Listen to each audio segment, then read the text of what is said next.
Dogs Don't Tell Jokes by Louis Sachar. 20. Gary gathered the scraps of paper with all his jokes and read through them. Maybe they didn't all stink. In fact, some of them were pretty funny, if I do say so myself. The funny ones were just hard to notice because they were surrounded by garbage. What a goon, he muttered as he read one of the more stupid ones.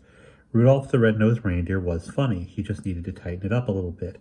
He picked out all the other jokes that fit with Rudolph. He could definitely use the dead skunks joke. Kissing worms, something about it was funny, but it really didn't make any sense. No, he decided. It's just like life, he philosophized. I always say whatever comes into my head, and most of it is stupid. So when I say something funny, nobody notices. It's too bad when you're talking to people you can't go back later and cross out all the stupid things you said. But that was what was perfect about doing this comedy routine. He could cross out the bad stuff and say only the good stuff. He could say all the funny jokes and none of the stupid ones. I should get Abel to help me. Ha ha. He could haul all the garbage away in his truck.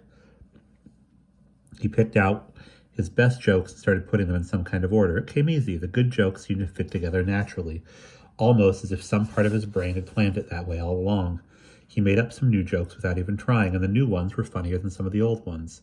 No, I can't be sure about that, he said. Sometimes I think something is funny one day, and then the next day I realize it's stupid. I'll have to look at them again tomorrow and see if I still think they're funny.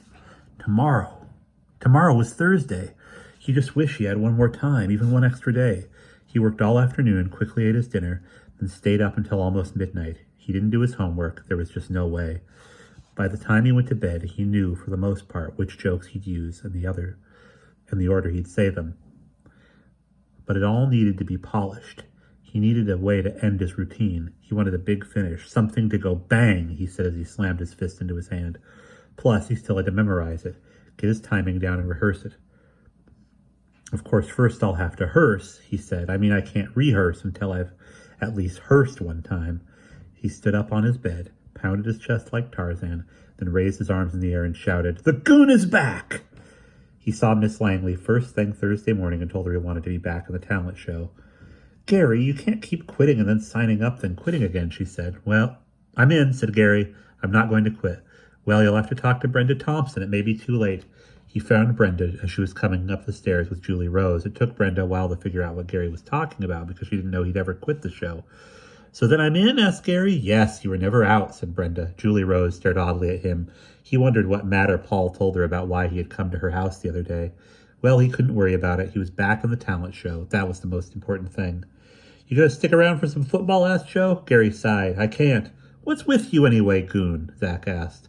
"I have to work on my act for the talent show. It's tomorrow night." Joe and Zach looked uneasy at each other. "Come on, goon. We really need you," said Joe.